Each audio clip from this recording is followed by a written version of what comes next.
নারী ও পুরুষের মধ্যে আল্লাহ প্রদত্ত পার্থক্যের কথা উল্লেখ করে জামায়াতে ইসলামের আমির ডাক্তার শফিকুর রহমান বলেছেন, কোনো নারী দলটির প্রধান হতে পারবে না। সম্প্রতি আল জাজিরাকে দেওয়া এক সাক্ষাৎকারে এ মন্তব্য করেন তিনি। সাক্ষাৎকারে শফিকুর রহমানকে প্রশ্ন করা হয়, কোনো নারী কি জামায়াতের প্রধান হতে পারেন?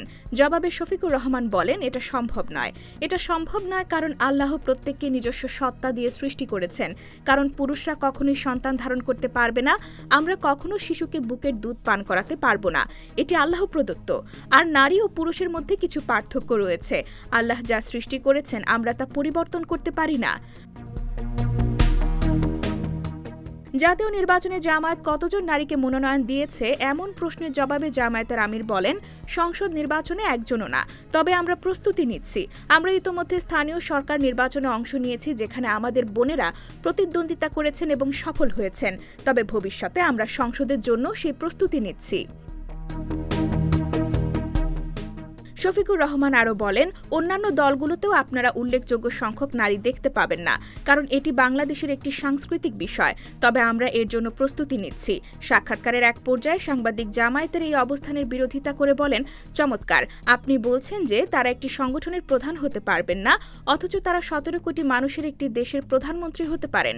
সুতরাং পরিষ্কারভাবেই নারীরা নেতৃত্বের অবস্থানে থাকার যোগ্যতা রাখেন।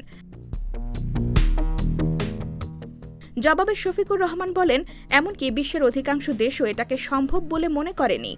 এটাই বিশ্বের বাস্তবতা। সাংবাদিক যখন পাল্টা যুক্তি দিয়ে বলেন, বাংলাদেশ সহ অনেক দেশেই নারী নেতৃত্ব ছিল, তখন শফিকুর রহমান উত্তর দেন, খুব অল্প কিছু দেশে।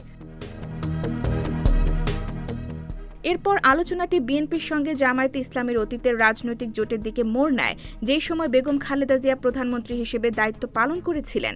খালেদা জিয়া প্রধানমন্ত্রী হিসেবে ভালো কাজ করেছেন কিনা এমন প্রশ্নের জবাবে জামায়াতে আমির বলেন, এটা আমাদের সিদ্ধান্ত নয়, এটা তাদের দলের সিদ্ধান্ত। IBTV USA, new York.